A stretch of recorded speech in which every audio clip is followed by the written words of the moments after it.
Ladies and gentlemen, it is finally here. The Q&A catch-up. I know it was originally going to be the February Q&A, but things have been changed around a little bit. So, finally, the Q&A is here, and I know after all this time, everybody's had one thing on their mind.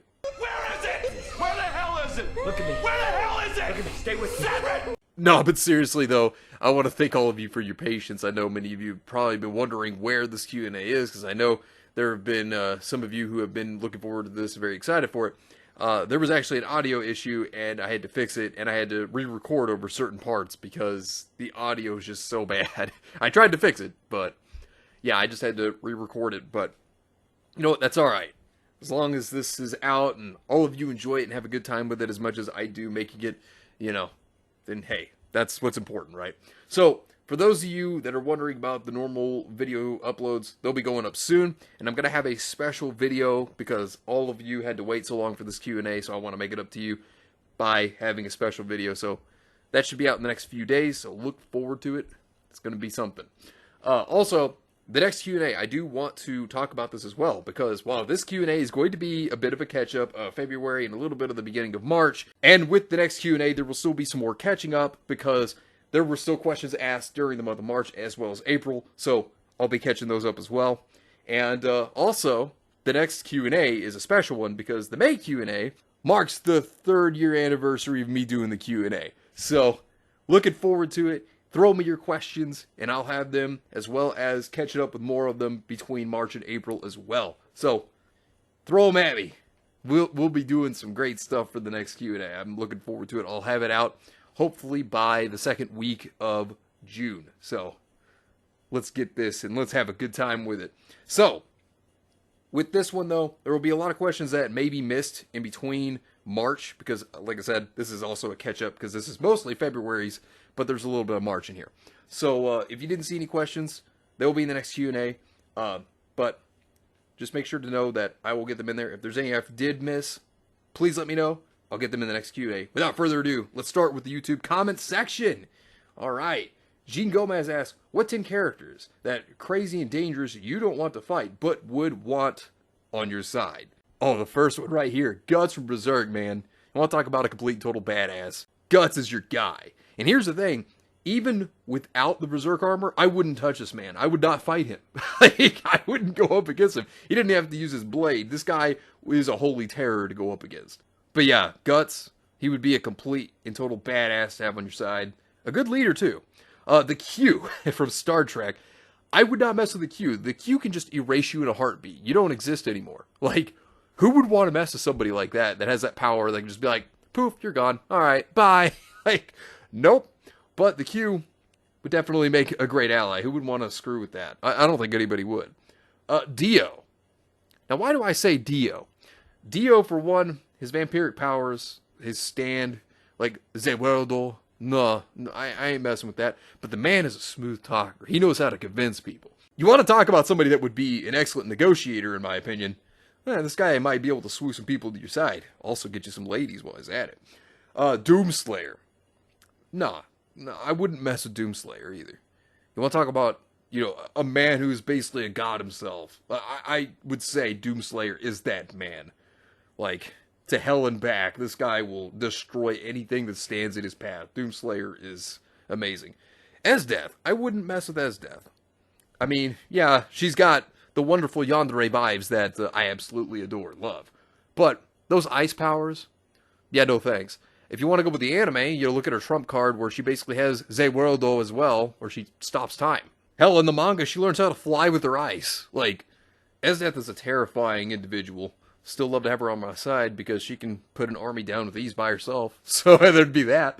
But I wouldn't mind fighting her in the bedroom. You know, it takes two to tango, you know what I mean? But, so Meruem. Man, this guy is a Chad. Like, Meruem is somebody I would be terrified to face. Like, I wouldn't. This man would just be able to easily tear me to pieces, for one. Also, probably eat me because, you know, Chimera Ant. But, same time, look at his adaptability. Look at his leadership. Great character. I love this guy. And he was so humanized. Great character. Sephiroth. One of the best villains ever. Besides Meruem, Sephiroth is also another one of my favorite all-time villains, period. Besides Safer Sephiroth, dropping a supernova on you? Nah. You'd want that raw power on your side, though. It's definitely something you'd probably want. I know I would. Brandish. Now, some people probably be like, you wouldn't fight Brandish. Hell no. Like, for one, she can basically just do whatever she wants with you. Like, she can just reduce you in size, and you're nothing. You know, like, you're basically just a doll to her to just toy with. But, you know, having her on your side, I mean, like, she can just basically make enemies just fall to your knees. Literally. But, hey, you know, she could do whatever she wanted with me, though. I'll say that. Also, my man Giorno. All I have to say is Gold Experience Requiem. Who would want to mess with that? Every action's reset to 0. And then if you get killed by him, you die forever. You're in an endless loop of death. Yeah, I have one response to fighting against Giorno. Fuck this shit, I'm out. Fuck this shit, I'm out. No thanks. Also, Sailor Moon. I know some people would be like, Sailor Moon? Yeah, she can easily herself wipe out half a galaxy by accident. I wouldn't want to mess with that power. Like, if you can wipe out half of a galaxy by mistake, by just an accident, yeah, that's pretty terrifying, which she can also restore it.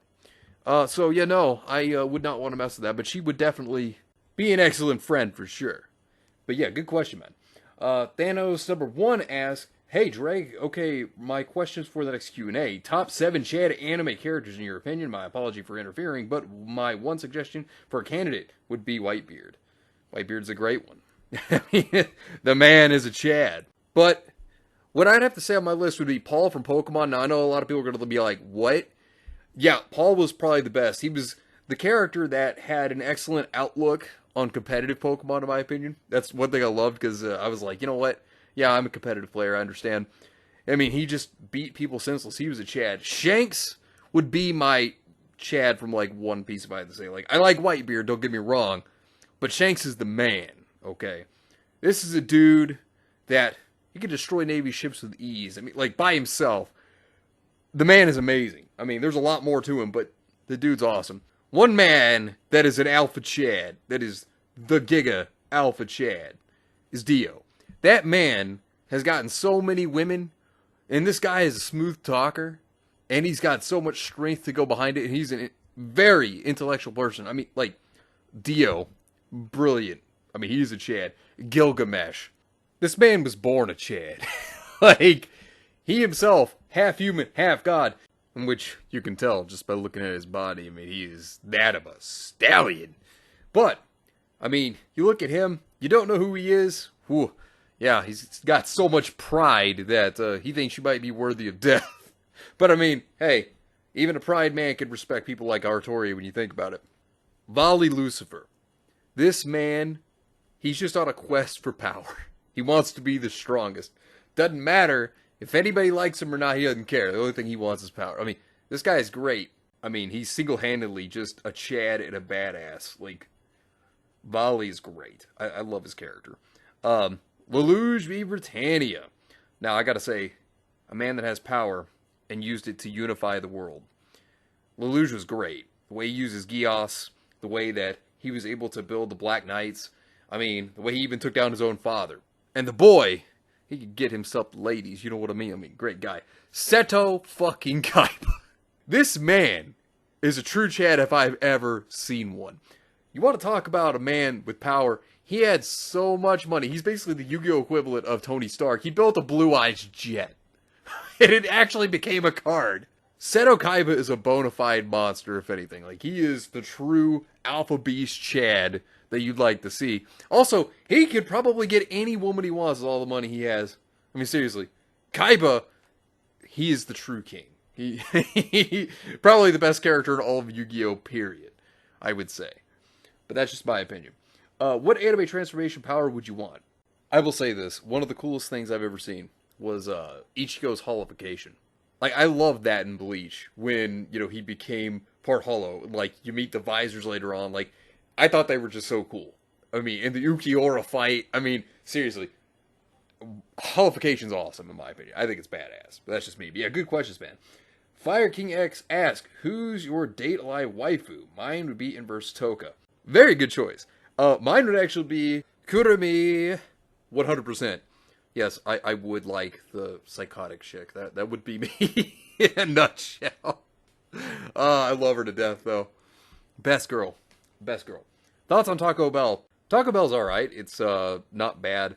Like, definitely when you're in your college days, at least me, that was one of the meals I was having a lot. It was either that, or it was Chick-fil-A, or KFC. But that's just me, because that's how tight it can be, as well as ramen. But hey, ramen was like one of my favorite. What are your thoughts on KFC? Oh, that's ironic. I like KFC if I'm in Kentucky, because that's, to me, where it's the best. Now, I've heard New York KFC is really, really good. I haven't been there. But like any other state that I've ever been to, it's been bad. Like, it doesn't taste the same as it has in Kentucky, in my opinion. I mean, the worst one I'd ever went to, which was the time I went into the Twilight Zone, you could say. I call that the Twilight Zone. There's a whole story behind that. Maybe one day I'll tell that story. But that was the worst KFC I ever had in my life. It was so bad. I never again am I going to go back to that place, for one. But secondly, never am I going to go to that KFC ever again either. But I do like it more than Chick-fil-A. And I also like it more than Popeyes. I know that may sound crazy to some people, but I actually do. But if there's one place I've ever been to that's better, it's Claudia Sanders, which was the wife of Colonel Sanders. They made their house into a restaurant. And that is the best chicken I've ever had in my life. I will tell you that right now. Best chicken I've ever had, period. Have you heard of Black Rock Shooter? Actually, yes, I have. So I did talk about this before. Black Rock Shooter, I found that out actually through Vocaloid. Hilariously enough, like MMD. That's actually how I found out about Black Rock Shooter. And I actually, hilariously enough, thought that Mato Kuroi was Hatsune Miku. That's actually what I thought. I didn't know what Black Rock Shooter was. And so then, of course, I found out, and I was like, oh. It's like, so it's totally different. I was like, all right. And then, of course, the anime was pretty cool. I actually liked it. So, yeah, it's not bad. I do recommend it to those who might be curious. Check it out. Can you name your top 10 date-alive waifus? Alright, so Kaguya and Yuzuru, and then Reine. I love Reine. Origami is another good one. And then also Miku is a great one as well. And then Toka, which, here's the funny thing. Inverse Toka is better than Toka, which I'm going to count them separately. Also, Inverse Origami. Like I said, going to count them separately, but I like them both. And then I also have to say Kotori, she was adorable to me. And then Kurumi, because as I stated earlier, I love me, this insane chick. She's great. She's number one to me. She's the best. She really is to me. Can you name your top 10 Hyperdimension Neptunia waifus? Yes, absolutely. So, definitely have to say my 10th place would be Nepgear. Nepgear's adorable. You could mistake her for being the older sister to Neptune by the way that she acts and Neptune acts, because she acts like the older sister. But, yeah, no. Definitely have to give it to Nepgear, though. Nepgear is a great one. Uni! She's our good rifle girl here. I do love Uni, and I do love the actual jokes that there are about her, with first-person shooters and stuff. Have you ever seen those memes? Those memes are absolutely great. But Uni is base. I do like Uni. And then Neptune herself, she's fantastic. I love how she breaks the fourth wall. Probably still one of my favorite things is that she does that all the time. I mean, it's great. And then, Purple Heart, which I'm going to count her with Neptune. Purple Heart, she's fantastic. Love the design. Gotta love all the goddesses, really, when they transform. Noir, then again, everybody knows I have a big thing for tsunderes in Noir. It's always excellent with Noir. And not only that, but, she's the loner. I do love her. She's fantastic. And I'm also just going to go ahead and include Blackheart here as well. But, Noir is great. Love her cosplay stuff. And tsundere. Also, I do really like Adult Neptune. Now, while Neptune herself is absolutely adorable, Adult Neptune is great. Also, she collects bugs, and I used to actually have a pet praying mantis at one time that I caught. It's great. But I do love her a lot. I also have to say Uzume is excellent. I could throw Uzume and Kurame both in here because I love them both. So, Uzume is one of the best characters, I think. I really do. Ray writes, I think she's absolutely adorable. In fact, she's my favorite villain in the Neptunia series. And I love how she's just so black and white from her human to goddess personalities where she's in her human form.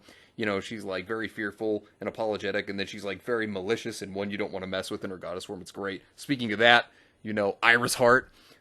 Iris Heart, I love how she's just basically a dominatrix. Honestly, if I had to say anything, this woman can punish me any day of the week, and I will take every single ounce of it and more. Gotta go with it. Now, my top ones are tied, because I love Vert. Vert is absolutely wonderful. I do love how, you know, she's into breasts as well. And it's funny how she always tries to go after the sisters all the time. You know, Greenheart, absolutely fantastic. But the other character that I like alongside Vert would also be Blonde. Because Blonde is absolutely fantastic in my opinion. I love how she gives off like those, oh, she's a sweet, quiet woman vibes. And then the next thing you know, no, she has a temper. You know, and Whiteheart especially has the best design, I think. Like, Whiteheart looks fantastic. I actually like how she looks. And the funny thing is about Blonde is that her anger reminds me a lot of, like, gamer rage that people can feel. Like, I'm just like, yeah, I can understand this. And she's a lot of fun, especially when she becomes Whiteheart, because, you know, she already lays it out thick with the cussing and everything whenever she's mad normally as Blonde, but then when she's Whiteheart, it's even better. She even has some of the best one-liners, and one of my favorite moments of her rage would be this from the actual anime itself. Are you really over the age of 18 years? Of course. Me too. Honestly? What? Yes, honestly. This thing doesn't believe me. You're really a little girl, aren't you? No, like hell I am. We can see your chest.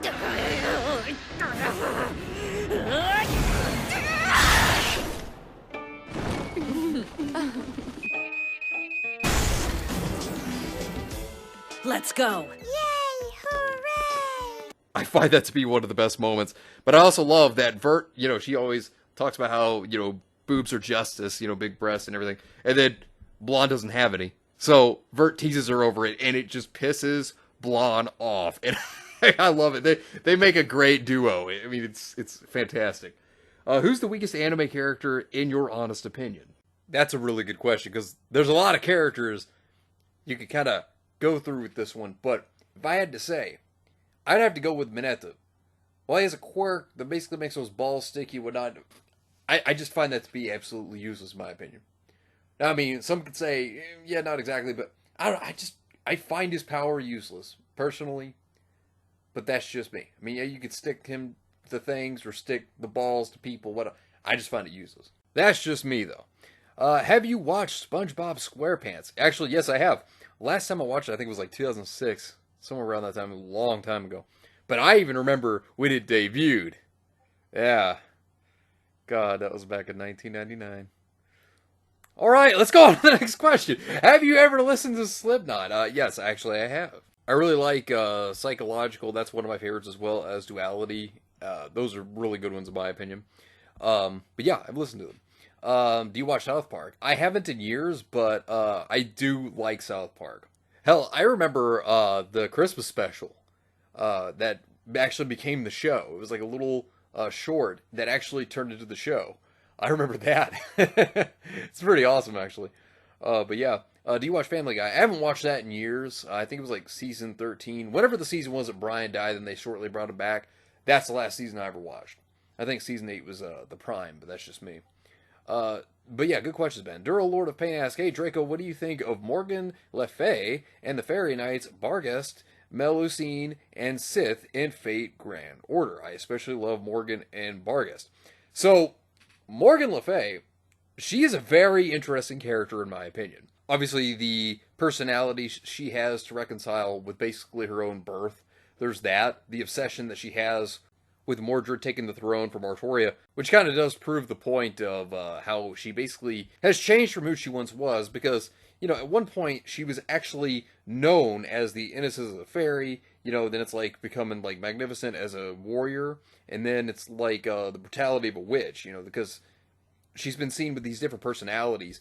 I mean, it gives a lot of dimension to her character, which I actually do like that. So yeah, I have to say, Morgan Le Fay, really good character. Barghest, on the other hand, Barghest may be extra thick, but Jesus Christ, I wouldn't want to run into Barghest as a dog, getting eaten up. No, thank you.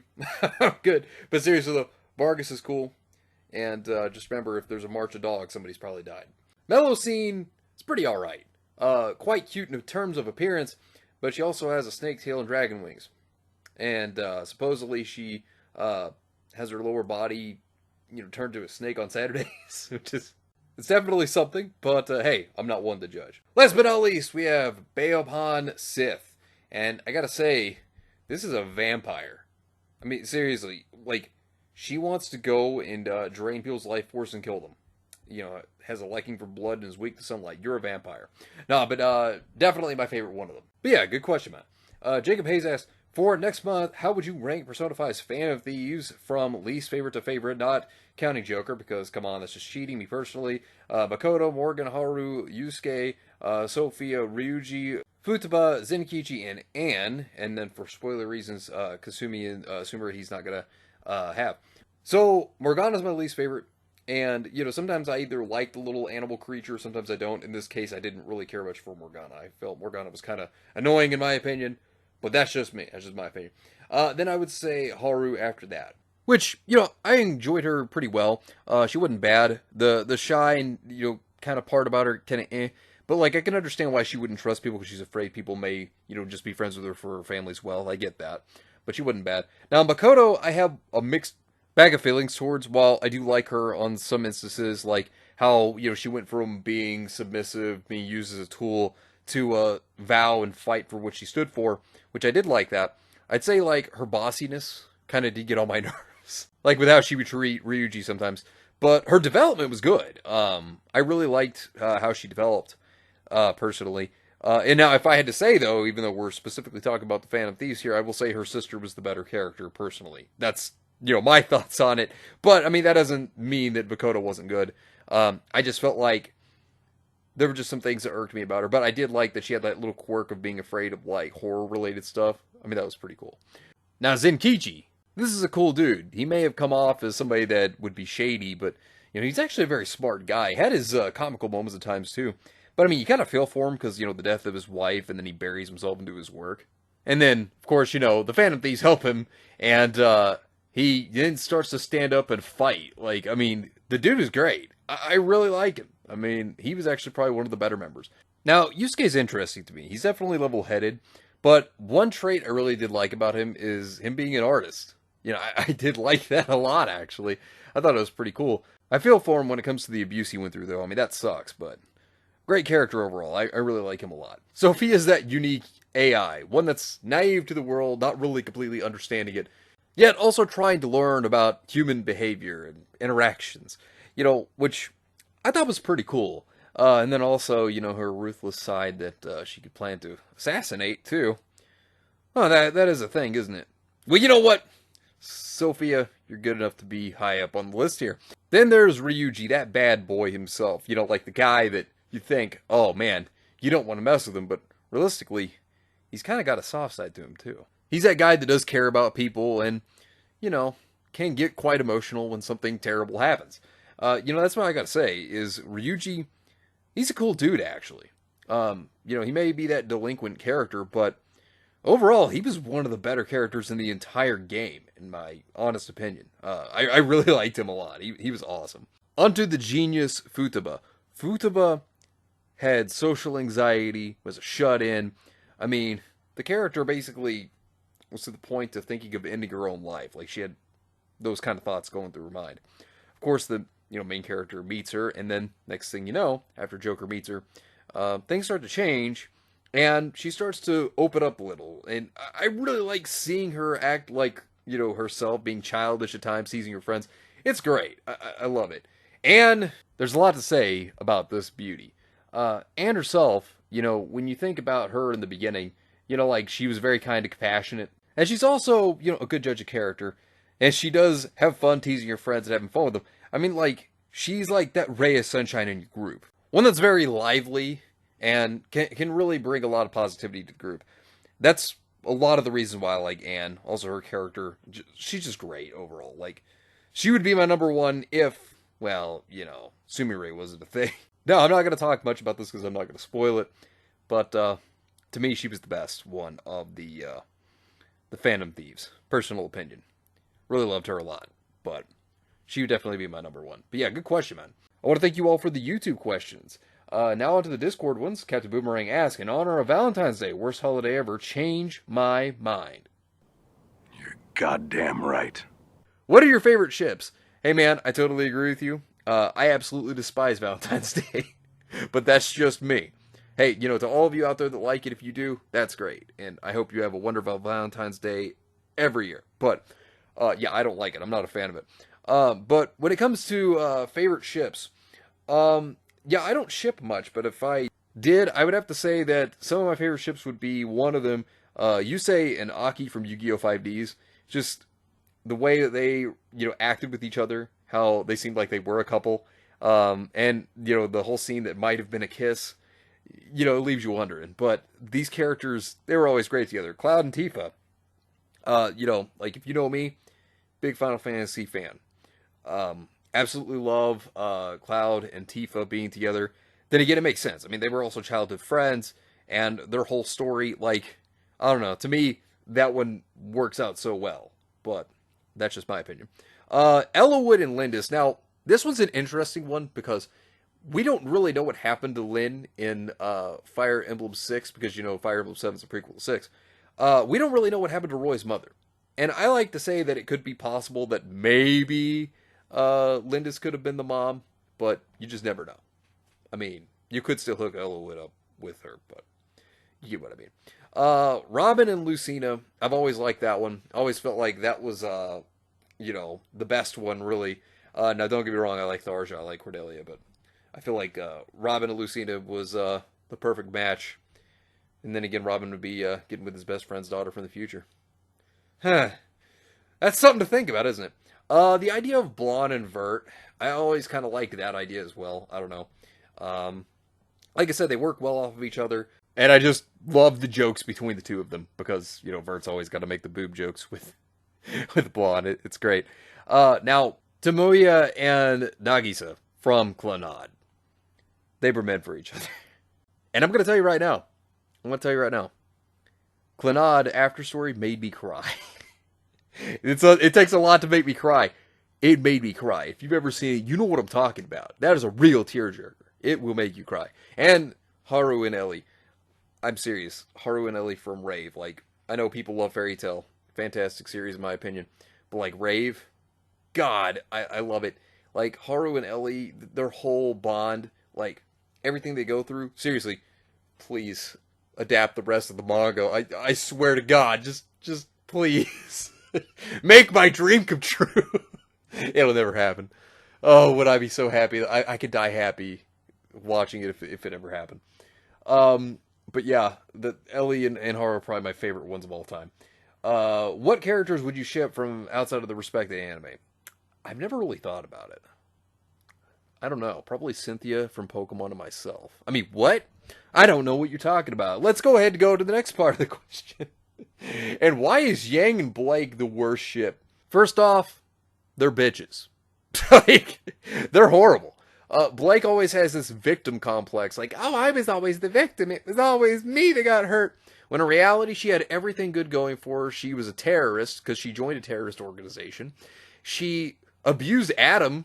She knew the guy had mental problems, didn't try to seek out to help him, just treated him as if he was the villain. They knew he had mental problems, and Blake would just scream like, oh, I'm the victim.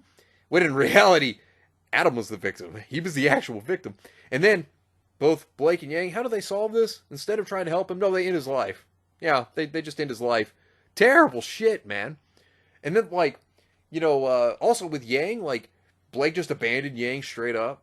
Made the girl basically suffer for, 2 years? Jesus Christ. It's horrible. And then she supports Yang's terrible decisions, and she's always on Yang's mind. Blake and Yang are awful. And also, they committed a terrorist act together on Atlas. So, yeah, they destroyed a country. Awful. Absolutely awful. Captain Boomerang asks, what are some anime leaders that you will fall into the gates of hell without hesitation? Dio. I would follow this man. No question. I would follow this man. I will say, though, well, I do have Dio in high regards as a villain. When we finally get Steel Ball Run, Funny Valentine, I would say anime-wise, he then takes the place of Dio, because he is so fantastic. God, I'm waiting for that day. Lelouch, I would follow him to hell and back. 100%. That man is a true born Chad. Yes, I would follow this man. He is excellent. No matter what, I would 100% follow this man. Revolver from Yu-Gi-Oh! Vrains. This dude was awesome. I liked him. The Knights of Hanoi, they were just the shit, man. Like, you didn't mess with the Knights of Hanoi. They were great. I would follow him. Artoria, badass leader. I would definitely follow her. I would just need to feed her about 10,000 to 100,000 pounds of food. But aside from that, and the debt I would collect on the food, I would follow her. Yep. Yusei as well. This is a dude that never gives up on anybody. The thing I like about Yusei was he never gave up on people. He was the one that always tried to save everybody. Great dude. Love him for it. And then I would follow Cynthia. You got to think, a Pokemon champion, they govern their own region. They are actually in charge of that government. Cynthia must be doing something right, keeping up that power and making Sinnoh as badass as it is. I mean, Sinnoh is wonderful. Love the region. Besides, Cynthia can lead me and show me what it's like for her dominant reign to be on top. Oh my, how lewd.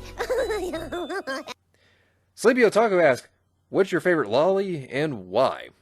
So this is an interesting question. So I would have to say that my favorite one would be Wendy, for Fairy Tail. I think that she had excellent development from going from being this shy, timid girl to actually really growing. Because, you know, she used to not want to fight, and then she becomes a pretty good force to reckon with. I mean, like, I love in the Tartarus arc when she awakens Dragon Force. That was probably, in my opinion, her best moment. Wendy, an adorable character for sure. I do like Wendy a lot.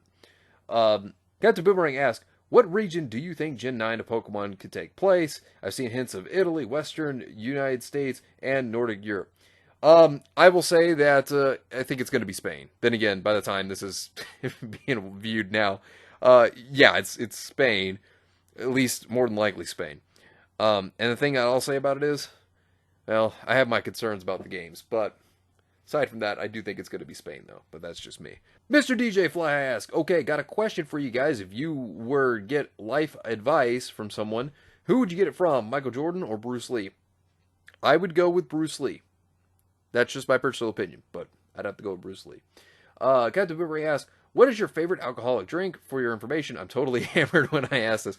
I don't drink. I've actually never touched alcohol at all in my entire life. I have my own personal reasons for that. But no, I don't drink. But hey, for those who do, you know, hope you have a good time with it. You know, have an extra one on me.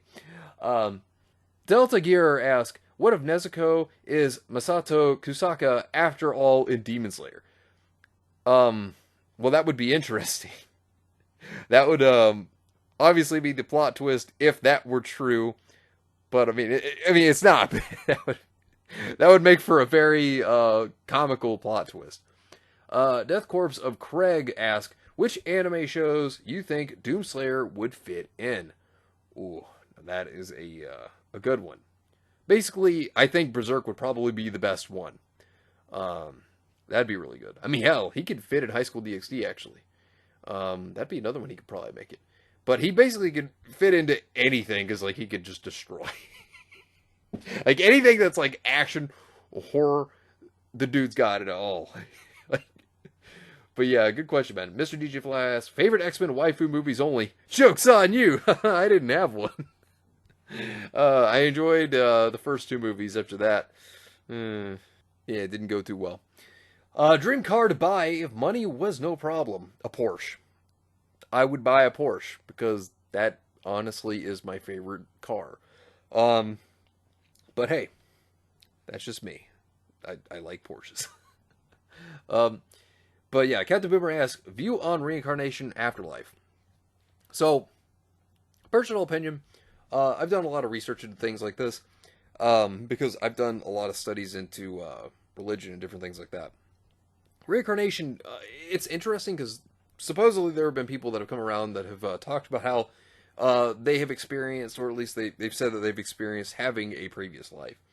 You see it in multiple forms of media. You even see it within some forms of entertainment. So, you know, it's an interesting idea. I mean, I'm not ruling out the possibility of it. Besides, like, it would be interesting to know if you actually had a previous life. You know what I mean? Like, that would be something that would be cool. Like, if you could actually have that explored and find out about that. That would actually be something. Afterlife, I mean, maybe there's a place that is like heaven and hell, maybe. I mean, I don't know. Maybe there's a place for good and evil to go. I don't know. Like I said, I've never died or anything, so I can't really tell you.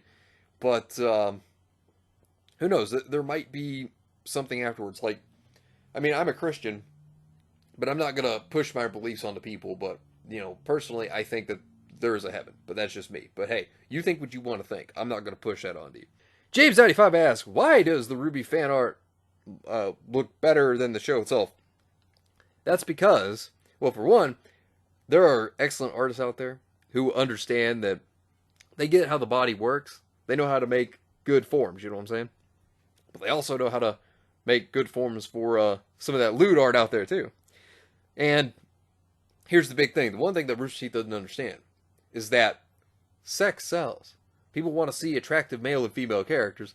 They don't want to see, like, for example, characters that look ugly. You know what I mean? Like, they don't want to see their women looking like dudes.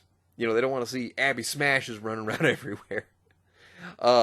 And these artists, they understand what an attractive male and female looks like, and they do that, It's like I've said in the past, there's been a lot of potential for these characters, both in terms of writing as well as terms of looks. And the thing is that these artists, they know the potential of what these characters could look like if you were to, make them attractive. Because if you look at the volumes 1 through 3 designs, a lot of the characters look really good then. But then again, this is before Rooster Teeth decided to, get woke. But, the thing of it is that these artists, they know what they're doing.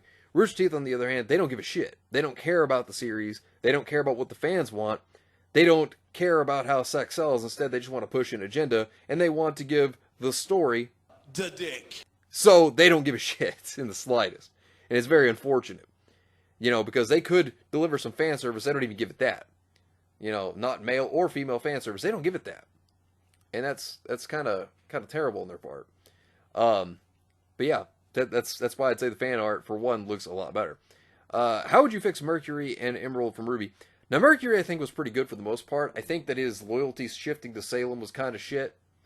Because it's like, oh yeah, she would give him everything, like the world, once she took over.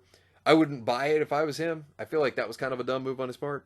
Emerald, on the other hand, like, why the fuck?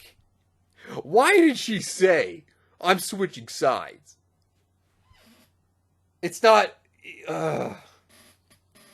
that to me was just terrible. I mean, by God. Oh, we're switching sides. Oh. Like, what? How does that work? It's not a switch sides that, like, oh, so bad. I mean, like, here's the thing.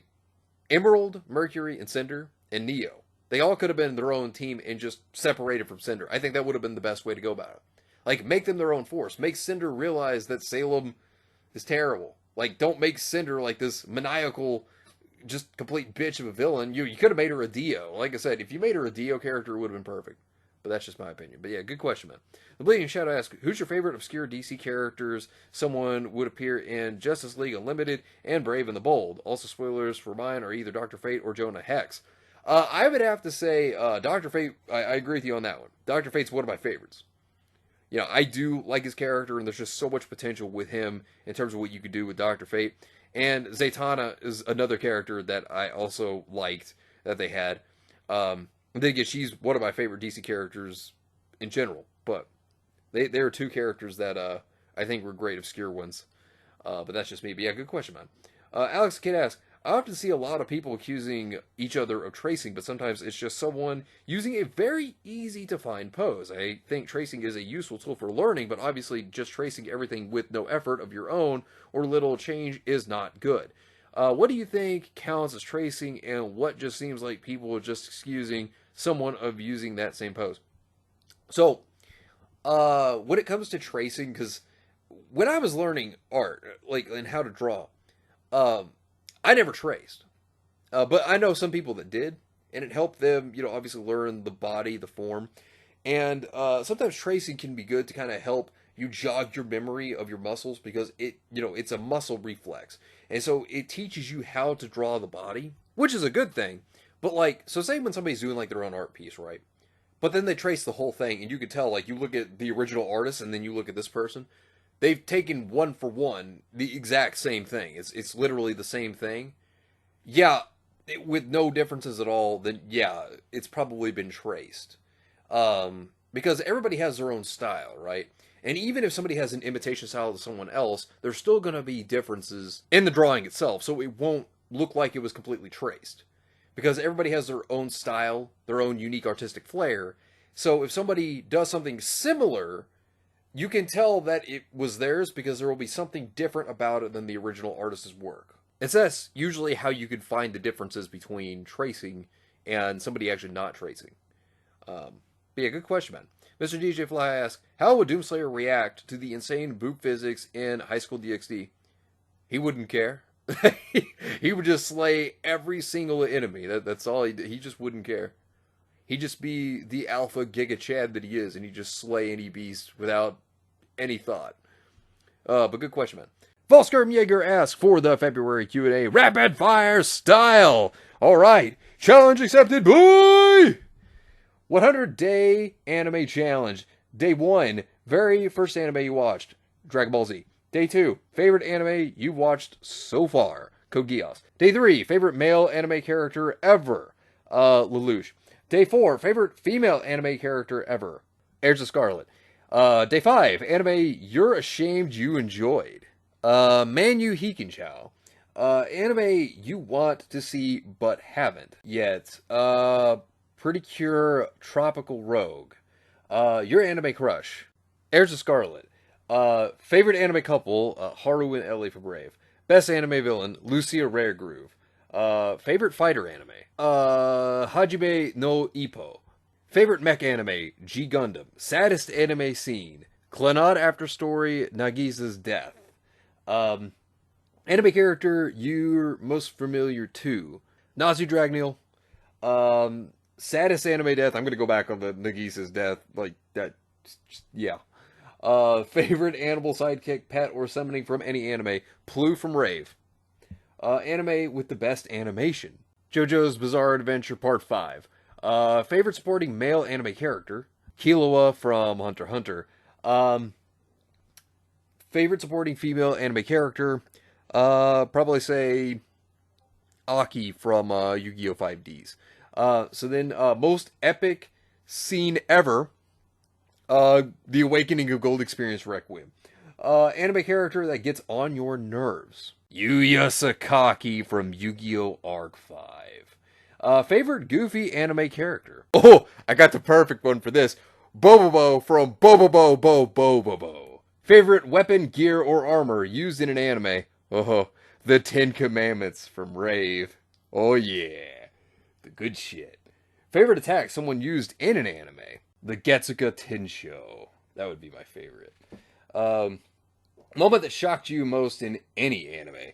Lucia kissing Ellie in Rave. 100% shocked me, man. 100%. Anime that never gets old no matter how many times you've rewatched it. Code Geass. Never gets old. Best anime fight. Giorno versus Diavolo. That is my favorite. Most badass scene from any anime character. Giorno using Gold Experience Requiem to defeat Diavolo. That's what I'd have to go with. Favorite quote from any character. So, there's a conversation between Kaiba and Darts, and I like where he's like, oh, so you've got a dweeb army. Am I supposed to be scared to attack? And Darts says, only if destroying an innocent soul concerns you. And Kaiba responds with, nah, as the president of a major corporation, I have to do that every day. Oh, Seto Kaiba, man. Oh, an anime you wish was real. You know what? I'd go for Fate. That'd be awesome if that was real, actually. I'd go for it. An anime you wish never ended and continued on. Rave. Rave. Rave. I'm gonna keep saying Rave. Oh, I'd love the rest of the manga to be adapted. Favorite anime OP? I would say Butterfly Kiss. Which anime characters would you want as a best friend? Seto Kaiba. I don't need to say anymore. That's who I'd want my best friend to be. Anime character you would like to cosplay as?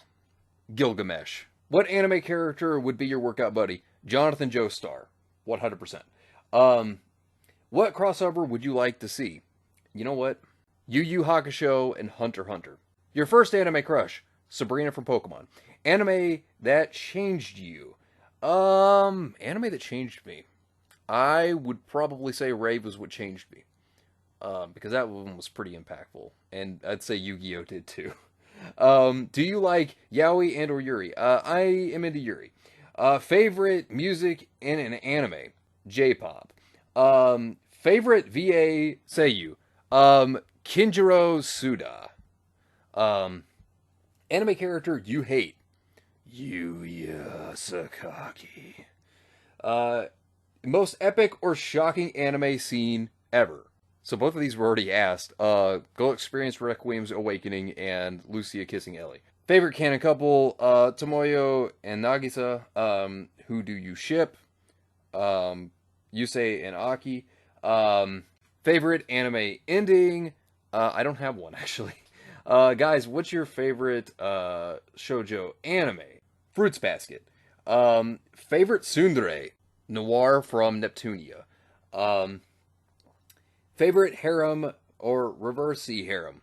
Favorite harem, High School DxD.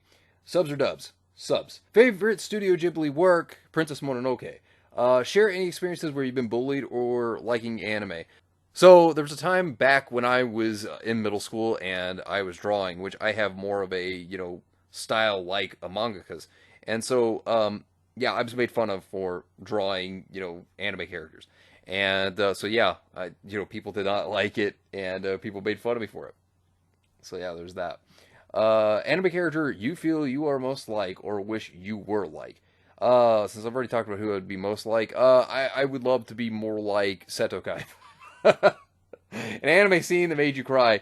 Nagasa's death in Clannad After Story. Recommend what anime that most people may not have seen. Maria Holic. Do you share your anime interest with anyone? Yes. Your favorite character?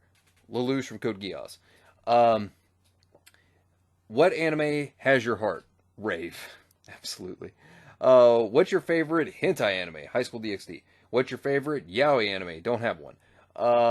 Wish that manga would turn into an anime. Chisai Nozomi to Uki na Yume. It's a really good manga. Check it out if you haven't. I'd like to see that be an anime. What current anime are you watching? Full Dive, the ultimate next-gen full dive RPG, is even shittier than real life. And Spy Family. Favorite anime movie? Your name. Favorite shonen series? Fairy Tail. Shoujo, Fruits Basket. A sports anime. Kuroko no Basket. A slice of life anime. Clannad. A comedy anime. Maria Holic. A science fiction mech anime. Gundam. An action adventure anime. Dragon Ball. Fantasy anime. Full Metal Alchemist. A romance anime. Date Alive. An overrated series. Naruto. An underrated series. Maria Holic. That series that got you into anime. Dragon Ball Z. Favorite friendship. Probably Yugi and Joey, actually. I do like them. They're cool. Favorite bromance. Yeah, I'd probably say Yugi and Joey again. Favorite rivalry. You know what? I like Jonathan and Dio's rivals. Favorite team. Team Urameshi. Favorite quote. Well, I kind of said it with Kaiba, so we kind of know what it is. So, favorite scene. Besides Gold Experience Requiem Awakening, I would have to say I do like in Bleach, Getsuga. You know, like when Ichigo becomes Getsuga against Aizen. I did love that. That was amazing. Favorite episode. I can't really say I have one. So, I mean, I like a ton of different ones. So I can't really say I have one. Most annoying anime character. Yuya. An edgy picture from your favorite series. Alright, so then, how about we roll it in there with Erza having some good showing off time, you know what I mean? Yeah, there we go. Let's go with that. All right, most recent anime wallpaper. I did recently get one of Mordred, actually. So, there's that.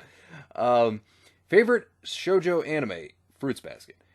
Best yandere character? In my opinion, I have to say Esdeath. Favorite anime hero? Saitama all the way. Favorite school uniform?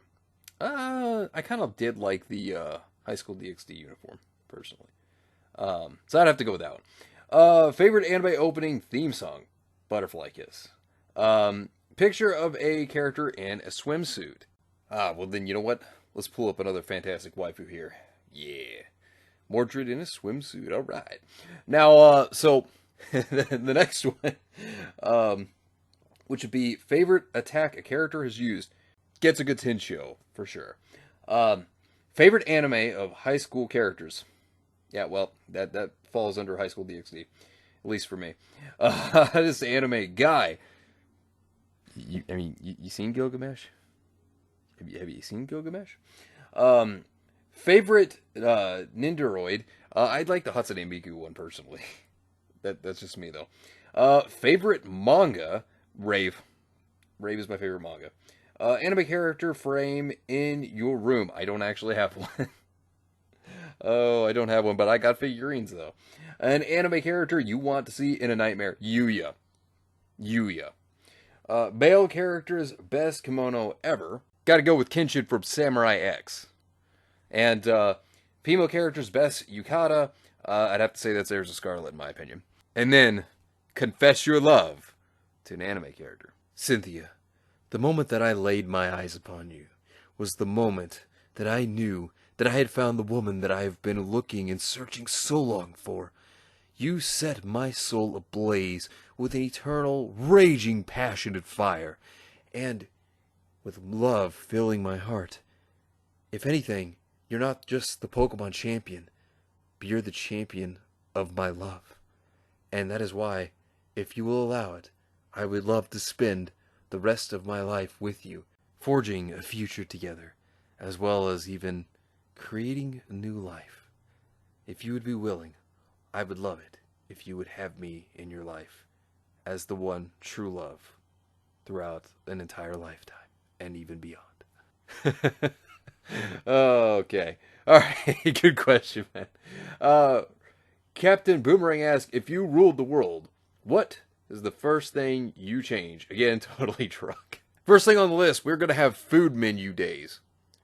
Taco Tuesdays will officially be a thing. Also, Sushi Saturdays. Because Saturday will be officially the ceremonial day of the week. And we will have it to where everybody celebrates on Saturdays, has an excellent time, free sushi all around.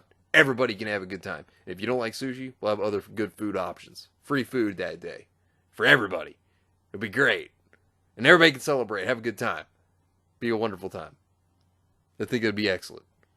And, so what's your opinion on Captain Boomerang? I think he's kind of comical for a villain. He's like a class clown.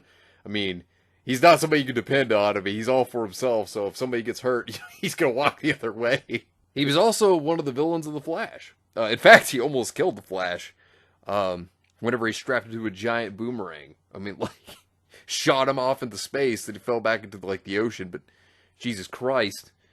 The guy, he's a threat. You wouldn't think it, but no, he's a threat. But yeah, good question, man. Adam Soup asks, your favorite live service game lately, i.e. Girls, Frontline, and Genshin Impact? You know, I haven't been playing any, believe it or not. I basically have just gone back to like a lot of older games, for the most part. With one game that is not old that I went back and recently replayed, which was Fire Emblem Three Houses. But like aside from that, I've been doing typically like the 90s through 2000s games. So I haven't played any. So I don't really have a favorite one. But good question though. Death Corpse of Craig asks, what is your favorite army in Warhammer? Mine is the Death Corpse of Craig. Now that's a really good one. My favorite is actually the Chaos Daemons. Like, I actually really like them a lot. They actually turned out to be my favorite. I've been trying to get more into Warhammer lately. But, yeah, good question, man. James95 has some Fate memes. Merlin, Why did Stonehenge turn into these weird-ass statues? You have 5 seconds to explain before I feed you to the cat. Merlin trying to disguise himself as if he was like Superman. Oh, that's actually pretty good. I actually do like that a lot. Poor Mordred. Okay, so they're going to be summoning someone. Alright. And then they get Doomslayer and the Master Chief. Oh, man. Hey, you just need Doomslayer, to be fair. I mean, he will chop through anyone. I mean, that's really all you need. I'm so sorry. Please. Shiro, useless king. Like, as if Artorias was Aqua. Oh, now that right there, that is a sexy saber. That's what I'm talking about right there. Oh, man. All the food making. Oh, man. You know what? Put them all on the job for Artoria. Because this right here, you know what's going to happen. The food's going to be gone. She's going to eat it all, and then she's not going to be full, and then they're going to have to get more. Oh, that's adorable. I like that. Oh, man. Good Mordred and Artoria moments. Welcome to Fate Go. We have Artoria, Artoria, Gundam, Thanos. Wait, it's all Artoria. It always has been. Oh, that was good too. Aaron Yeager, I'm gonna fucking destroy the world. Yes, King. Oh, man. That's pretty good. Armin, please tell me what I should do. I don't know, because there's fucked in the head. Everyone's Titan. It's all chaos. Yeah! Yeah, this is pretty much what happened. Yeah. Jesus Christ. Oh, man. Oh, I love it. Oh, with Willem Dafoe there. Oh, man. Oh, I love this. Don't piss me off. I'm close up. And I feel like you look like just enough XP. I can see Mordred doing that. I can see her going ham just for that XP. Oh, man. Oh, the bill. Ugh. You know what? I'd be pissed too. The bill's gonna be bad. Be even worse if it was Artoria. The food would, you'd have to keep it coming. You know what? I'm all for this. The Shiro and Rin love here. I'm all for it. I stand by it. Merlin Fate lore. I hear Fate has pretty cool stories. Let's take a look at that. Uh-oh. You about to go down the rabbit hole, boy. Oh.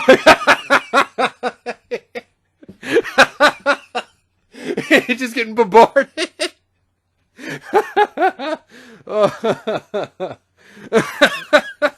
Oh. Oh. Archer's close. Because they're all wet. Oh, okay, fellow Saber Faces. Fans are saying we genderbend Saber Faces are boring and uncreative. Any ideas to prove them how wrong they are? More Saber Faces to distract them from us. Join my harem. Good thing I'm based off a woman, lol. Shot the arc out the window. Oh, man. Oh, God. That looks like... no, you know what? She's going to drive into somebody, and somebody's going to get isekai'd in about 5 seconds. That's what's going to happen. You are my little brother from another world, I see. So you must be my little brother. Does she want to call me her little brother? Oh, no. No, it's more than that. It ain't going to be good. Short haircut, meme, side boob, inner side boob, boob window, under boob, free space. Oh, yeah. Oh, no. That would be an interesting Konosuba cast. Oh, man. Yes. Oh, this is adorable. Oh, no. Oh, no. Rider in Heaven's Wheel, Rider in Fate, and UBW. Oh, God. The terror. My king, quick, rebellion in the desert. Mordred is down there. Good.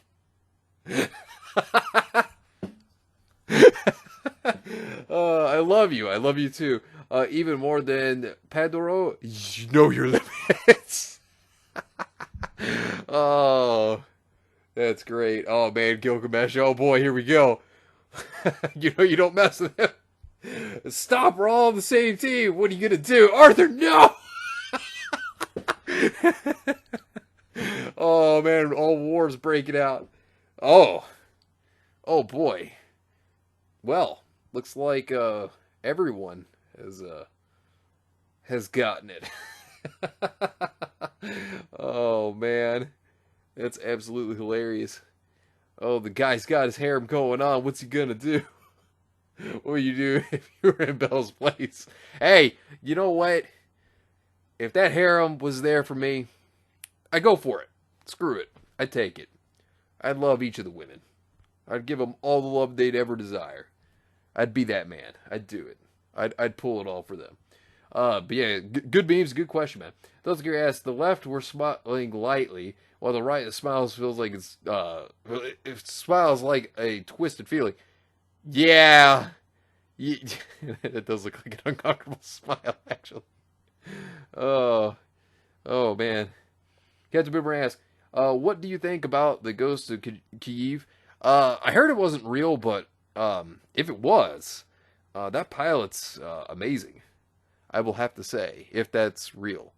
That would be that'd be pretty nuts, actually. That'd be an insanely good pilot. Tamka asks, hi, some questions for the February Q&A. List your fate husbando. Yeah, okay, you know what? Let's be real. All anyone ever really needs is a Stolfo. That's all you realistically need. You don't need anyone else. You just need the best trap. You just need a Stolfo. That's it, right? Now, who am I kidding? We need Gilgamesh. Come on. Let's all be real for a minute. Astolfo and Gilgamesh. We gotta have the boy in here. I mean, because Gilgamesh is a true badass. We gotta have him in here. List your anime couples. Okay, so I did talk about this earlier. So basically, as I said, I would say, Yusei and Aki for sure. I'd love to see that happen, honestly. Also, Blonde and Vert, that would be another one. So we know this couple already happened anyways. So, I still stand with it, though. Still happened. I still stand with it. And then Ellie and Haru from Rave, 100%. Then list your anime couples that just need to break up. Okay. I realistically only have like 2. Because, I'm going to say it right now, one thing I don't think was written very well was Naruto and Hinata. Some people would probably disagree with me on that, and that's perfectly fine if you like this. But me personally, I don't think that Hinata was developed well at all. Her backstory was good, don't get me wrong. I will say that, but then after that, it was just dry. Look, I'll give you a comparison. You look at Byleth from Fire Emblem, and let's be real, the Avatar character is kind of boring. Kind of like a plank of wood. That's kind of the issue there, right? Hinata, yeah, it's kind of that. There wasn't really anything going on between Naruto and Hinata to try to develop the relationship, other than, the pain fight, and then, obviously there was the last, which, that to me, that was a bad movie. And, the war, obviously, before the movie, of course. Didn't think it was that great. Sakura herself, hilariously enough, while I don't like Boruto, I will say this. Sakura is actually good as an adult. I don't know. She's a more outgoing character. But, Hinata doesn't really feel like she's been worked on. She still feels very boring and bland. It just doesn't feel like there's any chemistry between Naruto and Hinata. It just feels like it was forced together. It's kind of like the same thing with Sakura and Sasuke. I don't like their relationship, but another reason why I don't like theirs is it was just terrible. Sasuke's a horrible individual. I mean, he was a criminal. He tried to kill Sakura more than once. And the woman didn't take a hint. It's like, he tried to end my life. If it were me and a woman was trying to end my life, I would have been done there. I was attracted to you 1 minute. Oh, you tried to end my life. Okay, well, I'm done. I'd be out. There wouldn't be me being attracted to this person anymore. And as crazy as Sasuke was, you could say, well, he's changed. And yes, he did change. But, before all of that, yeah, I would have been done if I was Sakura. That's just me. I mean, I would have been like, let's stay at a distance for a while. I mean, look at Connie. Connie, she had a shot, and I feel like she got treated dirty as well, really. Then again, to be fair, it wasn't even just her. I feel like kind of the whole team of Taka that Sasuke had, I feel like they were all kind of treated dirty, realistically. But, that's just me. But overall, I mean, yeah, the good thing that I think, which one of the very few things about Boruto that I think is good, is Sarada. That's about it. But, like, the relationship between Naruto and Hinata and the relationship between Sasuke and Sakura, like, I just don't like it because it just doesn't feel like there's chemistry with these relationships. I don't feel like they were developed well at all, and it just kind of happened. Wasn't good. That's just my opinion. I mean, if you like them, that's perfectly fine, but I just feel like they were developed badly. And now, a Ruby tier list. Okay, so this is how I'm going to do this. I'm going to kind of do this more of a faster style here. I mean, I've talked about a lot of these characters, but I'll at least give my opinions on some of them. Some of them have changed a little bit, but you're not getting much of a change. Oh, man. Because, Jesus Christ, is there a lot of problems with this series. Alright, so we're going to the tier list from basically Volume 1 to Volume 8, so what I think overall of the characters. Alright, this is the best of the best. Adam Taurus. This man deserved better. I don't care what anybody says. He deserved better. This man was the victim. He got treated like garbage. He had a mental problem. And Blake and Yang decided, no, let's just end his life. That's the way to solve the problem. No, it just shows that you're psychopaths. Cardin is awesome. Let me explain why Cardin's great. He bullied John. You know what? You're a pro-Chad in my book, Cardin. You know what? You knew what you needed to do. Pro-Chad move. Cinder, and I know some people are like, wow, you actually like Cinder. Yeah, I mean, I've always liked Cinder. Like, I don't like the direction they took her character at all. Like, volumes 1 through 3, yeah, I like Cinder when she was mysterious and she was cunning. And she always had plans, on top of plans. So if one failed, she had another backup. She was great back then. Yeah, now she's garbage. Then again, they don't care about her. They've proven that they don't care about her character at all whatsoever, which is a shame because there's so much potential in her. It's like I said, if you made her the Dio of the series, she would have probably flat out been the best character of the entire series. Just saying. Glenda Goodwitch. That woman, you know what? She's put up with so much, especially with some of her, students actually becoming terrorists. Everybody knows which team I'm specifically talking about. But, yeah, you know what? That woman is also 6'5". I'd climb that tree. I'm just saying. I'd do some naughty things to help her have a better life. Just throwing that out there. Ironwood, he was a Chad. And then the writers realized that they were trying to make him a villain, and the fans liked him, so they hated that. So then they tried to make him as awful as they could, because they were trying before, and they failed at it. I mean, they treated Ironwood like garbage. And they had everybody betray him. It was dirty. It was awful. Neo.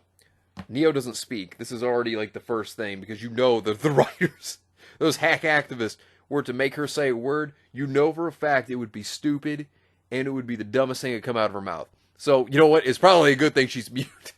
Because they make all the characters say something stupid. And as much as they hate Neo, they would probably do their damn well hardest to make her say something retarded. I wouldn't doubt it. But they treat her so dirty, it's just not right. You can tell they don't like Neo. Pyrrha's a good character. I did like her. I still do to this very day. She got herself killed, though, to be fair. Like, she's the one who got her own life ended. Like, it was her fault. She didn't have to jump in there and fight Cinder. She could have actually got help, but instead she decided to go and sacrifice her life because she thought that's what it would be to be a hero. Yeah, that didn't go over too well. Crow. The old Crow, when he was voiced by Vic, Chad. The best dude. Great. That's the only Crow that exists to me. That's it. Anything after, Vic stopped being Crow, nope. That's not Crow. That's a replacement. That's an imposter. Raven. You know what? I love Raven. Let me explain why I love Raven. So Raven, as everybody knows, she got the shaft. And over time, I have appreciated Raven more and more. But why is that exactly? She was written so badly in Volume 5. Well, there was a lot of potential for Raven. And the hack activists, well, they ruined her. And they don't like her. Because of Volume 5, they don't like her.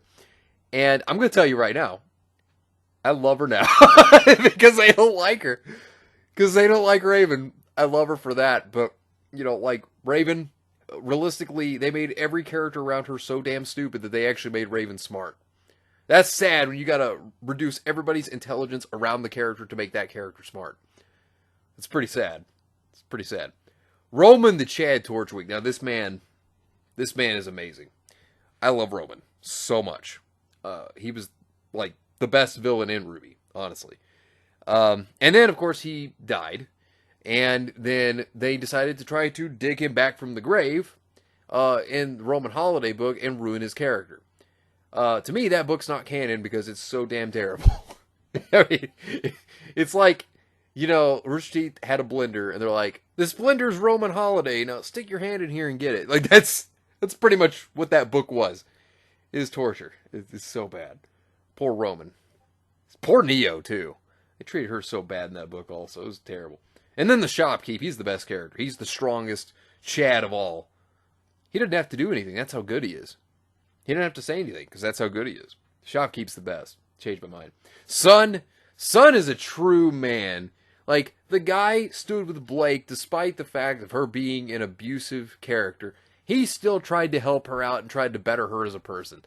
This man endured so much to try to better Blake. Like, I feel for this man. He wanted that cat. He didn't get that pussy. But you know what? He tried to change her for the better. And she didn't learn a damn thing. Son, you are an honorable man. Very, very considerate. Tyrion's one of the best. I mean, it's not really hard to be one of the best whenever you can just be an insane person. So there you go. I mean, he's just a psychopath. But it makes him good. Velvet, she's just an adorable bunny. Let's be real. In Volume 3, whenever we found out what she could do, is insane. Velvet is still one of the best, in my opinion. She's still up there, top tier. Whitley, this man, he's endured so much. I feel for Whitley. He's got it hard. His own sister literally puts her blade in his face when he opens the door. Like, Jesus Christ. The poor kid goes through a lot with his family being basically wrecked. And then, you know, Weiss just comes in there, puts a sword in his face, like, oh, yeah, nope, get out of the way, we're coming in. Like, Jesus Christ, woman. Why treat your brother who hasn't done anything wrong? Why treat him like shit? I mean, he's horrible. Whitley deserved better, man. I feel for him. Willow also, she got the booty, man. She's got some assets on her. I'll give him that. Like, they did at least give Willow some assets. I'm surprised Rooster Teeth actually did that one, considering they've been trying to tone down the characters. And you know what? She was a mom. She saved her own kid from a grim attack. I'll give Willow that. Willow, she was there for her kid when he needed her. Props to her being a good mom, at least. Winter, I love Winter. I don't like what they did with her in Volume 8, but I do love Winter. Winter is a special character for sure. Kind of like how Raven, Cinder, and Neo are to me. Winter's definitely special. And, you know, the way that they wrote her was just awful. It was terrible. And Zwei, the best boy. How could you treat this dog bad? Who could ever want to hurt this dog? Zwei's best boy. Hazel was at least good. You know what? He got the shaft in terms of his development of the character. Like, his backstory just thrown away. Like, we don't even get to see any of it. Just, oh yeah, this happened. This is why you don't like Ozpin. Okay. I mean, it's just sad that they never gave him everything, you know, that he needed as a character to be fully fleshed out. They didn't do it. And then, of course, he dies, and that's it. I mean, it's a shame, because he went out like a Chad. I'll give him that. But man, they shafted his character so hard, it was just really unfortunate. Callie's good. I like Callie a lot. She's a pretty good mom, at least. But here's the thing. Her daughter is a complete total lost cause. You know what, son? That's who you should have went after if Gear wouldn't pound the crap out of you for it. Because she's a good mom. Klein is one of the best. I've never had an issue with Klein. He's one of the post-Volume 3 characters that I actually like, genuinely. Klein himself, he has multiple personality disorder from what it seems. Because he has, like, different personalities. He has 7 of them. But he's a good guy, and I like him overall. He's great. Mercury is good too. I like his backstory about his father and everything back in Volume 3. Good stuff from Mercury. I feel his betrayal to Cinder was weird, where he just decides he's going to stick with Salem instead. I thought that was a bit weird of a change, but I felt like there could have been a better direction than that. And then the Malachite twins, God, that book did not do them well either. Then again, trying to make Roman into kids. The hell were they thinking, man? Fucking terrible. God, trying to ruin characters like that's why they did it. That's why they dug up Roman from the grave. They did it just so they could ruin him, man. Oh, it pisses me off. And then just Malachite twins, you know, they weren't really written for much, but still, they just went ahead and tore them apart too while they were at it. I feel bad for them as well. The potential of those characters, yeah, that didn't exist. Oobleck was cool. I like him. He was a pretty cool teacher. Actually, probably the coolest teacher they had. So I'll give him that. Oobleck was a good dude. Ren was cool. I mean, he's a true bro. I liked it how he was like, you know what? Maybe we're not ready to be hunters. And I'm like, yeah, you're probably right. Which you know, I like it when he called everyone out. He just, you know, smacked Yang verbally. That was beautiful. Oh man, was that great. And going off on that soy boy cuck Jean, oh, that was beautiful. Ren's good. Ren's good in my book. And then two of the, you know, actually, we'll just put all three of them together. The three members of Cardin's team, you know what? They treated Jean like shit. They're good people. Good people. You know what? I appreciate them. You're pretty decent. I want to see them all come back now, just to be bad to Jean. Jean needs that in his life. Yeah. He needs somebody to knock him down a peg. Oh, his character is such fucking garbage. We'll get to that in a moment. Junior. That's another character that had so much potential going for him. You know, we didn't hardly get to see him. We don't even, like, he's never made a reappearance after Volume 2. We haven't seen him again. It's a shame because his character has a lot of potential. We don't see him anymore. It's a shame. It really is. I would like to see him again. I really would. And then Nora. You know what? I don't like what Volume 7 and 8 did to Nora. But if you were to talk like Volumes 1 through 3 Nora, and even Volume 4 Nora, I liked. You know, like, I'll at least admit that. I did like Nora up through those points. Even Volume 4, despite that's where Ruby's decline starts. And she was pretty good. Up until we hit, you know, Volume 7, Volume 8, and then shit hits the fan. And I don't like what they did with Nora. I really don't. They also nerfed her character. It was terrible. And then Port was okay. He didn't stand out to me much. I mean, he's alright. And Penny, you know, I had to think real hard on this one. I know Penny did blast Neo with a beam in Volume 8. But you know what? Penny, she got it pretty bad in Volume 8. Like, they should have just kept her character dead in Volume 3 and never brought her back. I'm going to be honest. She should have just stayed dead because that was better for her character than them bringing her back just to gaslight her. And then her literally getting to the point to where her so-called friends, Team Ruby, made her want to just end herself. Like, they were just gaslighting her and treating her like garbage. She gets the maiden powers and she feels that it's best that she just dies. Like, that's horrible. And then she feels good about her decision to die. Like, it's awful. It's absolutely atrocious how Penny was treated. You know, like, I know I really bashed Penny hard back in the day, but you know what? I've thought a lot on it. And her character was just a victim as well.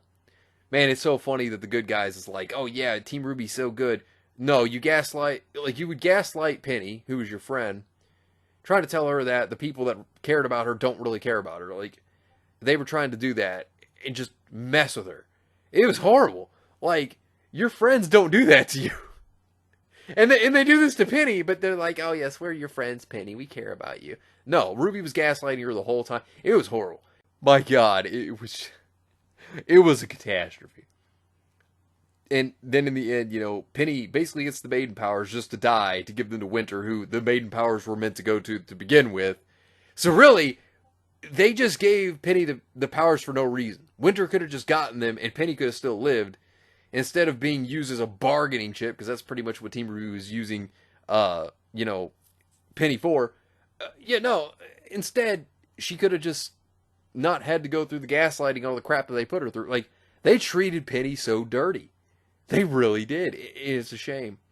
I mean, I hate seeing it. Now, we're going to kind of just brush through these characters here. So, Amber, there just wasn't much to her. She was the previous Fall Maiden before Cinder. Yeah, she was going to be a target to be taken out so that Cinder could, get the Maiden powers. Would have liked to know more about her, but, we're not going to get anything else, so, she's kind of meh. Ren's mom, she just kind of came and went. That was about it. Some of the characters that were in the Vital Festival, they're just like one-offs, basically. I mean, I think they came back in the books, but yeah, like the Team Coffee books, like, I think it was like Team Indigo. They weren't that good. They were not written well. They were treated like garbage, too. What was his name? What's her name? CL? She didn't come back, which was weird, because she was supposed to watch over Penny. No, they didn't bring her back. I didn't understand that, which could have been character development. Coco, see, she was cool before the coffee books, and then they made her a creeper. Like, she basically wears shades so she can stalk women and watch women. Like, it's weird. Like, they made her this weird, creepy stalker character. Like, they explain that's why she wears the shades in the coffee book. It's just weird. It's baffling. There's the sheep girl. You know what? I don't hate her, but I don't like her either. She's okay. She's kind of meh. Flint, meh. I don't care about him either. Fox is okay. Fox is alright. Gira, he's kind of meh. But then we have like some of the other members of Team Funky. Yeah, I don't care about them, honestly. Neon's alright, but yeah, I don't really care about the rest of them. They're kind of just whatever. Yatsuhashi, he's okay. Basically just the characters here, Summer's alright, like there's not much to her though, so she's kind of meh. Tuscan, first character that we saw on screen, well, off screen, but we knew he died, so we did know about that. Although they later addressed that the men that Roman took with him to try to steal dust, they all never came back, so they died too. But yeah, I mean, Lyren's dad, meh. He was just there and gone. Jacques Schnee, I think he's okay.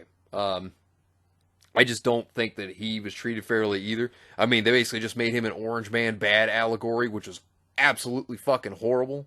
Like, that was so terrible, what they did to Jacques. Like, they treated him so poorly. Like, they used him for their politics. It's just, Jacques got treated dirty, like extremely dirty. The rest of Team Sun, Scarlet and Sage, they're okay. I don't really think too highly of them or anything. They're just meh to me. They're kind of okay, And then, that's really about it. So basically, just the ones that are on this list for the most part, they're kind of meh. Cinder's trainer, he could have done better, honestly. Yeah. But then we have the worst of the worst. The characters that you could just Thanos snap away and I'd have zero issue. For one, you have like the kid that was what was it? Saffron and her girlfriend, their kid, absolutely annoying kid. Just just obnoxious.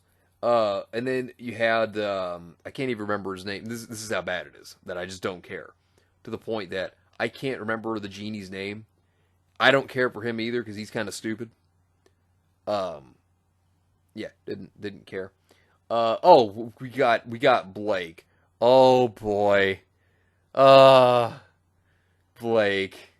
The useless one. Blake, who runs around every corner crying that she's a victim when there's no proof of her ever being a victim. I mean, her family's rich, on an island, with other faunus. She became a terrorist herself. Then she leaves the terrorist organization. And then she obviously, is found by Adam.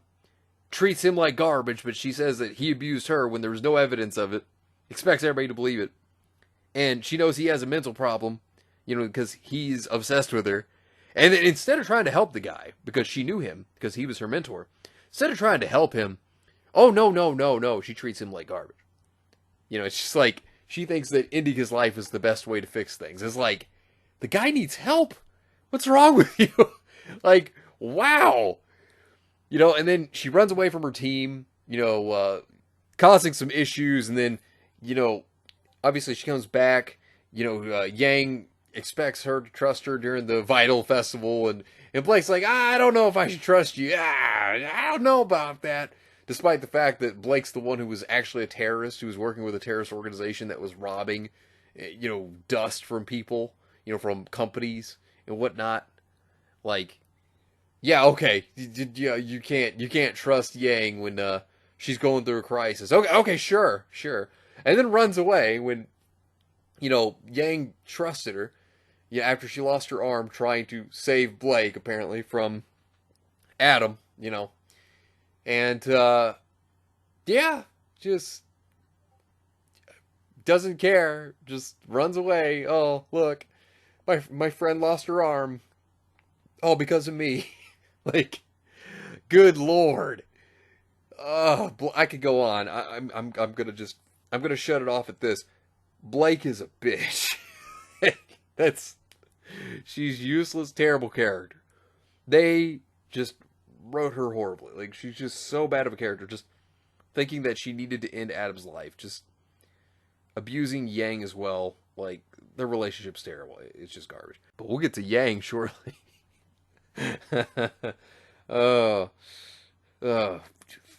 Blake, man. I could go on forever. But the council members, they were just there, like, just to be there for an agenda. They were terrible. Horrible characters. I didn't care for the Aesops at all. Not a single one of them really stood out to me. I thought they were all pretty garbage. Cordovan's bad. Finnick and Corsic, they both suck. The Tweedledee and Tweedle Idiot characters, they were pretty awful. Emerald has become terrible. Like, she had a chance to be good. The moment that she was all like, I'm switching sides, guys. No.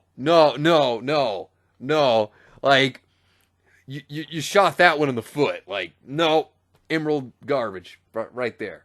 The gods are probably two of the worst things that they ever implemented in the show, which also retconned the original start to their lore of humans coming from dust and everything.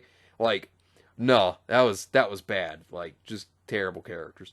The Grim Hound was also just underwhelming when that could have been Summer. Instead they made it some random faunus with silver eyes. Had no correlation to any of the characters. Just terrible. That was just a bad way of doing it. Like, that was terrible. Ilya is garbage. She was basically the good half of Adam that they just stripped off his character and just made a new character out of. Ilya's garbage. Jin is terrible too. She was kind of pointless, just like the other genie. She was pointless too, really. I mean, oh look, I can grant you 3 questions. Like, I can answer them. Okay, sure. And then she's just basically there to answer the terrible story that was Ozpin and Salem's backstory. Like, it was just bad. Like, terrible. Like, there's just so many, like, Leo Hart was a coward. He was pathetic. Miss Malachite, terrible. What was it? Saffron and her girlfriend, terrible. They were awful characters. Vernal, awful. I mean, I could keep going. Watts is terrible. I know some people praise him for being a villain. He was not really anything. Like, okay, so you had the intelligence to be able to hack stuff, but Cinder's the one who used your technology because you lended that to her to help hack into the Atlas security when they were in Beacon, but she's the one who did all the work. So you gave her the device to do it, but she had to scheme and plan to do it all herself. She's the one who was successful at it. You just gave her the tools that she needed. Like, he didn't do anything else. Oh, look, he turned down the heating in Atlas. Oh, wow, It did so much when the people didn't get affected. Like, terrible villain. And his backstory, oh, he's just upset at Ironwood. Oh, because he didn't get the praise he needed. Like, terrible. Like, it was... Oh, God. It's just so bad. Not to forget to mention that Watts came to fight Ironwood with 20 bullets in his gun. And his gun couldn't turn into a blade or anything else, so he would have to basically just pistol whip the man. So the moment that his bullets go out, he's got nothing. Like, and I'm just thinking to myself, like, this is supposed to be the genius. This is supposed to be the guy that they were trying to hype up to be smart. And he wasn't. Like, it's just... You know what? I don't feel bad that Cinder burned him alive in that building. I don't. He was just so pointless. He was so useless of a character. Like, they wasted him. Like so many other characters. He had potential. But then they went and wasted that potential. That's the sad thing about all these characters, is there's potential in them, but then you have talentless hacks that are writing this series that don't know what the fuck they're doing. And then the next thing you know, it's like, oh yeah, you know, this is great, right? It's good writing. It's like, no, this is terrible writing. Like, this is horrible. And they want to push their politics and all that stuff. You know, they want to push all their agendas down your throat. Like, no. You know, that, like, if you're going to throw woke crap at people, no, nobody wants it. Like, this is what I'm saying. It's just terrible. Sum it all up, every character that's on this list is terrible. I'll talk about Ruby, Yang, and Weiss, and then we'll be off this list. But, oh, and Salem. One quick thing. Salem, she herself, garbage as a character. She should actually not have immortality, and people don't think about that, because she actually knows the value of life. See, the whole curse on her to be immortal was that she would have to learn the value of life, and then she would lose her immortality. Well, she realizes that if she takes the life of somebody, they're silenced. They won't be a threat to her anymore, and they won't come back around. She realizes the value of life and death, but she still has her immortality. It doesn't make any sense. Her curse should be gone. She should have, actually died off a long time ago. But she's somehow still immortal and can't die by anything. It's ridiculous. Like, they've basically retconned that. It's really dumb. Now, when it comes to Team Ruby, remaining members, they're all terrorists. They're terrible.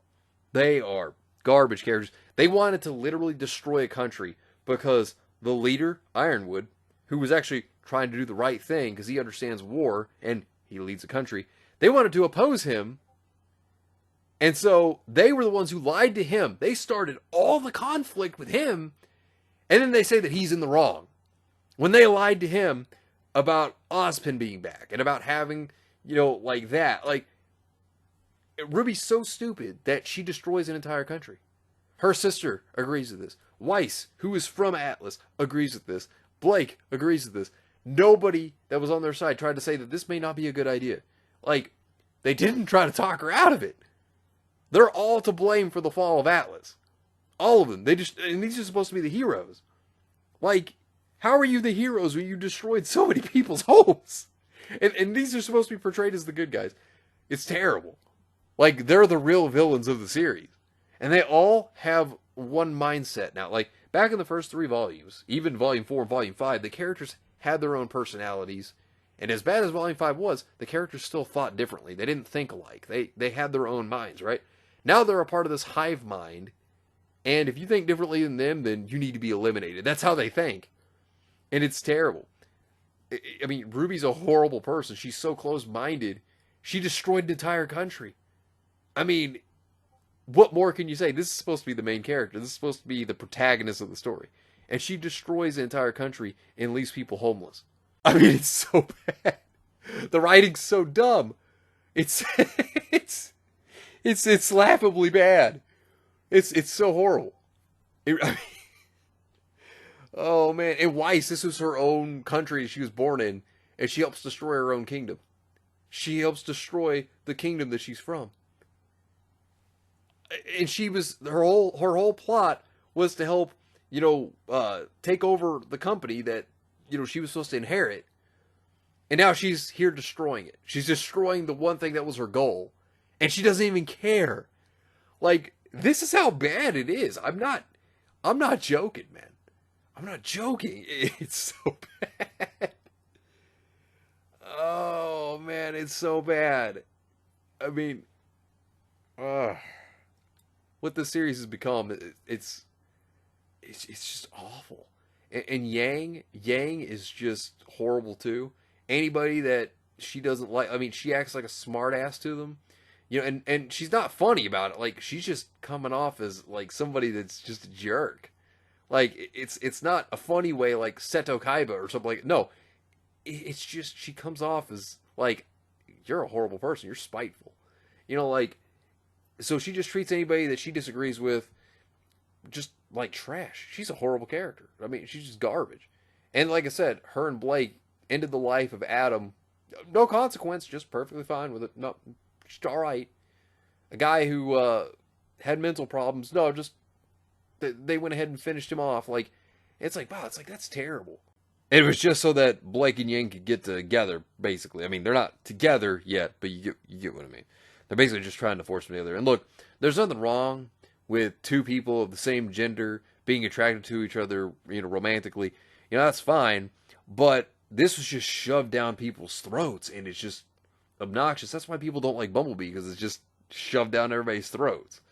You know, and, like, Yang's just a terrible character. Jean is a limp dick beta cuck, soy boy bitch. That's all he is. Horrible character. And then Maria, yeah, never again. Just, no, I don't want to see your character ever again. But yeah, good questions. Oracle asks, is Ruby worth saving at this point, even to reboot the show and start from scratch? I mean, if you can get the right people to actually take control of the IP, and they actually care about it, they care about the characters and storytelling, you know, they want to tell a good story and everything, yeah, no, I think that's perfectly fine. But if you're going to have hack activists like Rooster Teeth, you know, be in charge, and they're going to just push their propaganda into it and everything, then no, it's garbage. Like, you know, that's the thing about Ruby. They damage the IP, and they know it. And, I mean, it's just terrible. It's terrible what they've done to it. But, I mean, it could be worth saving if, you know, the right people, you know, handled it. Be a good question, man. Metalord 395 asks, February 2022, 1, have you ever dated anyone outside of the U.S.? If so, how did it go? Or if so, how did you? Sorry. Actually, yes, I did. I dated a Canadian woman. And we dated for a while, and we got engaged. Now, it failed because she cheated on me with someone who was at one time my best friend. So, yeah. I didn't take too lightly to that when I found out about it, and we were done. Like, but, you know, hey, I mean, these things happen. I mean, it sucks when they do, but, you know, what are you going to do, right? But, hey, you know what? I know what the real problem was in the relationship, and I know it wasn't me. But I'm not going to say it didn't leave a scar on me for a long time, because it did. But, hey, you know what? These things happen. But we met online. That's how it happened. Favorite anime without a manga adaptation? I can't really think of one that comes to mind. Unless Musaigen no Phantom World hasn't gotten a manga, which I haven't checked to see, so, you know, correct me if I'm wrong here. But I don't think it did. But if it did, then no, I probably don't have one. But if not, then Musaigen no Phantom World would be that one, because, you know, I read it the light novel. But, yeah, I would say it'd be that one, unless it does have a manga, then I don't have one. Because I can't think of one, at least. Have you seen the following? Your Name. Yes, Your Name is absolutely fantastic. I would recommend checking it out. It's a great movie. Weathering With You. No, I have not. Kaguya-sama Love is War. Yes, I have, and it is really good. I do enjoy it. Say I Love You. I have not. Fruits Basket. Absolutely fantastic. I like the original anime. The 2019 one, I've seen a little bit of it. It's not bad. It's not bad. Rurouni Kenshin Trust and Betrayal. Samurai X is awesome. I love Samurai X. So, yes. I highly approve of watching Samurai X if you get the chance, or read it. Your Lie in April, yes, and the ending to that is absolutely depressing. Kokoro Connect, no, I have not seen that. Toph versus Dio, who wins? I would say Dio. I mean, he has the world. He could stop time, and then he could just punch a hole through Toph. So, yeah, I'd give that one to Dio.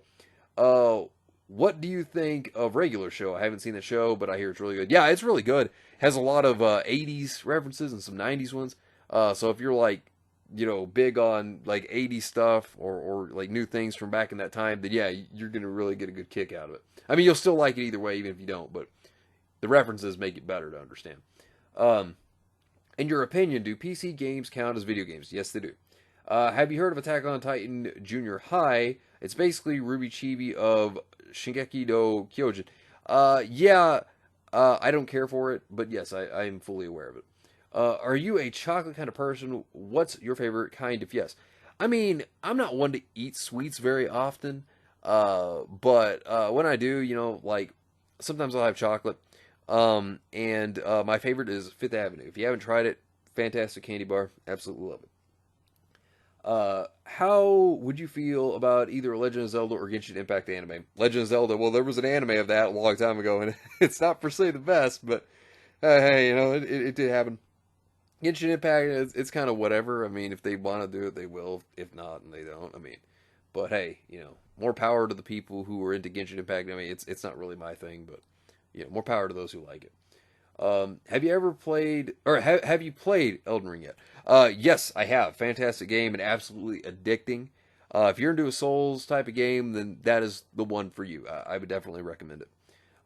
Demon Nezuko versus full suit of armor Al, who wins?